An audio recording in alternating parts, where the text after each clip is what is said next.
The Enlightened World, Poems to Awaken the Mind to Heavenly Truth by teacher Myung. This poem is called The Flow of Nature. The countless stars in the sky all live and move according to the flow of nature. Whether they are standing still in the emptiness or moving about, the stars are silent, absent of will. The sky allows them to maintain their place. The countless stars are the emptiness itself. Even the numerous galaxies are the emptiness itself. The emptiness creates and eliminates everything. The emptiness operates according to nature's flow. Yet it operates in and of itself, for it has no mind. If man had no mind, he would be able to live naturally according to nature's flow. But man does not know this logic. The only thoughts man has are nothing more than his plans and worries.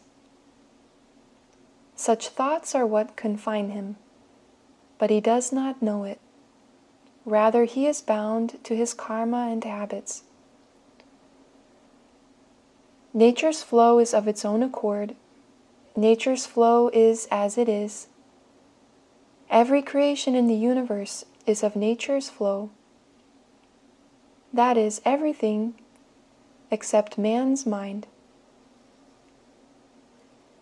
It is only when man lives absent of his mind that he too could be of nature's flow. If you were to ask me why this is, I would tell you that to do as your body naturally does is the flow of nature. What this means is, man is his body, and so if he were to become bound to a certain thought, he would be unable to see it in the right way. To see something the right way means to act accordingly. All creations exist, and yet they do not. Human life exists, and yet it does not. When man eliminates his life, his shape, his body is able to act of its own accord, according to nature's flow. But man lives ignorant of this logic. Listen, all of you.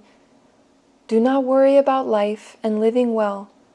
Instead, try living absent of your mind.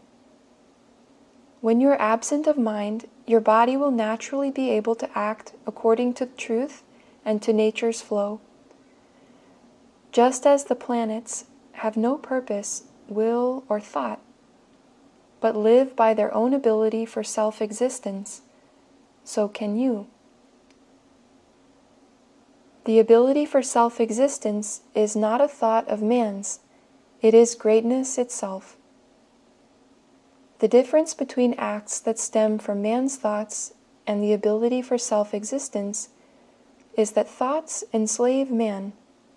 They keep him bound, while the ability for self-existence is a thing that is of itself and is of nature's flow. The ability for self-existence has no hindrances, hang-ups, or conflicts.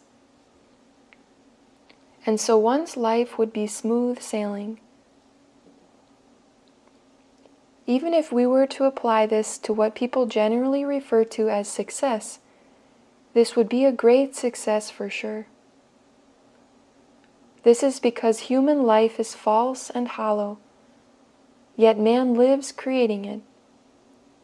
He lives creating conflicts that are hindrances, which is why his life is indeed false and hollow.